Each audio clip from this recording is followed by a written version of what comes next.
This is a 200cc two-stroke race dirt bike from Europe.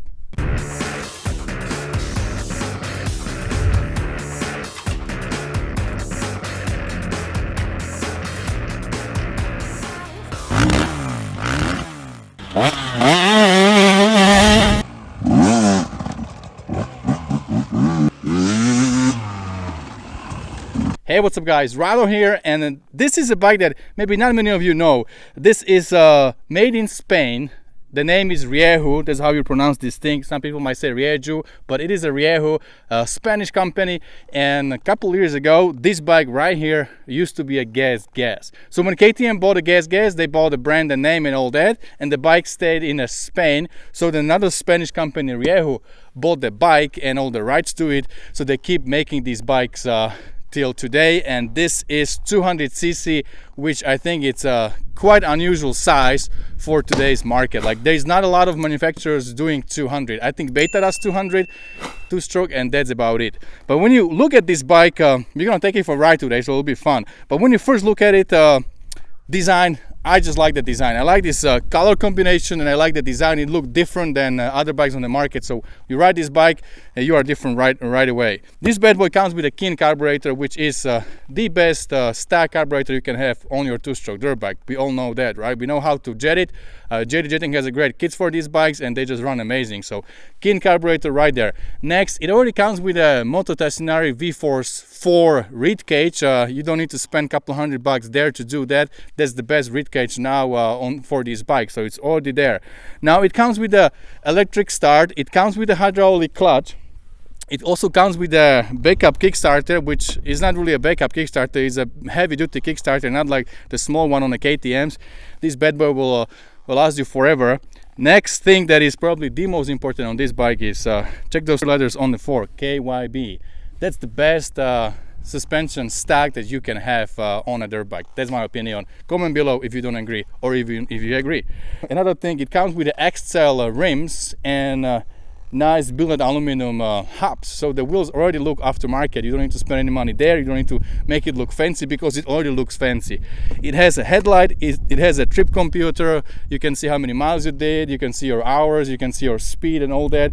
Plus it also comes pre-wired for the switches for your turn signals, horn, and all that good stuff. So it can be street legal in Europe and in some states here in USA.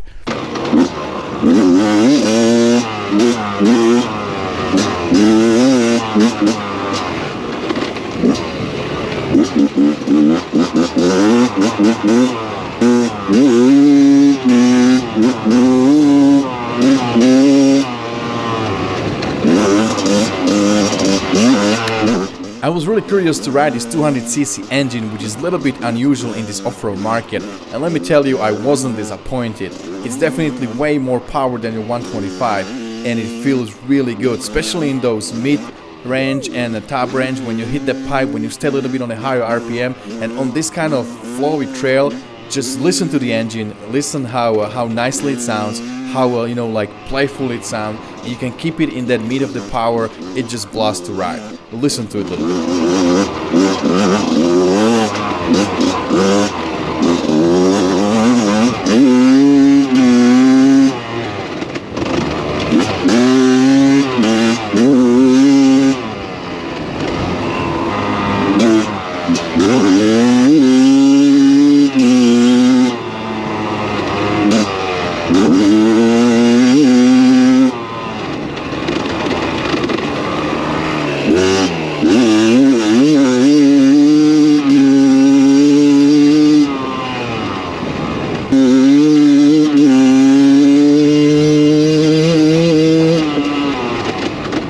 This bike comes with 6-gear transmission, so you're not running out of breath. You can just keep shifting, and that thing is really fast. If you keep it on a pipe and you keep shifting, this thing moves.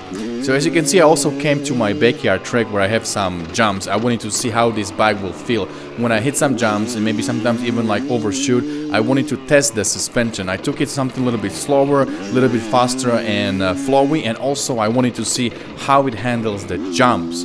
And how it feels when I go through the gears, shifting all the way to maybe like a 5th gear between the jumps on my backyard track. and this thing just ate everything I threw at it, and it felt really good.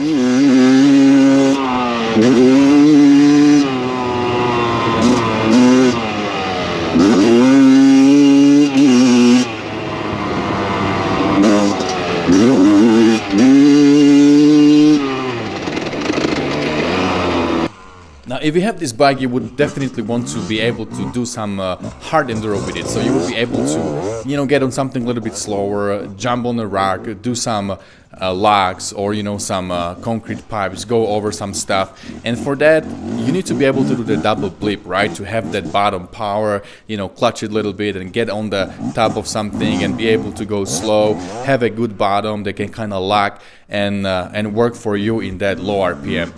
Now, for this kind of riding, of course, you are able to do it. I was able to do all the obstacles that I had there on my backyard. But on the bottom, I can imagine to have a little more power. So if you had a little more punch, and I can probably do that if I jet it 100%. I was feeling that jetting wasn't like 100%. Maybe I was like 80% on the bottom. I can probably make it a little bit crisper and have a little bit better bottom. But even right now, I was able to do all the obstacles. As you can see, I'm riding around here and I'm able to do it all. It just didn't feel the same as, let's say, on 300 or on some four-stroke dirt bike where the bottom comes a little bit stronger, and then getting that second blip, it's easier. You can still get it on 200. You just need to work for it a little bit more, and you need to be ready, pull that clutch, and give it a blip, and be able to go over these obstacles. Alright, so we have a full day of riding on this thing, and it was fun. I was with my buddy Kevin. Kevin, thanks a lot. He's behind the camera. Thanks for helping me today. And we were actually riding both bikes, 200 and 300 Riejus. So first let me talk about this 200, and 300 will be in a different video. This bike definitely feels way lighter. That 200cc, even though I think on a scale you don't see a big difference, but actually in your hands, when you ride a bike, it's much more flickable and just easy and doesn't really get you tired a lot. Like I was riding on these flowy trails, and yeah, you have to be a little bit more on a pipe. You have to be a little bit more playing with the clutch when you are riding on those flowy things, and also then when you go something a little more technical. But the bike is not wearing you out as quickly as some bigger bikes. Like on 300, I would feel it faster, that I'm getting tired. So this 200, I like the power on the top and mid. It's pretty good. On the bottom, I wish there is a little bit more, and maybe if I play more with the jetting and I try jetting and I really make the best out of it, then the bottom will get a little bit better. I did play with it today and it did get better. If I'm riding something that is a little bit more flowy and then some technical in it as well, then I think this bike would be great for something like that.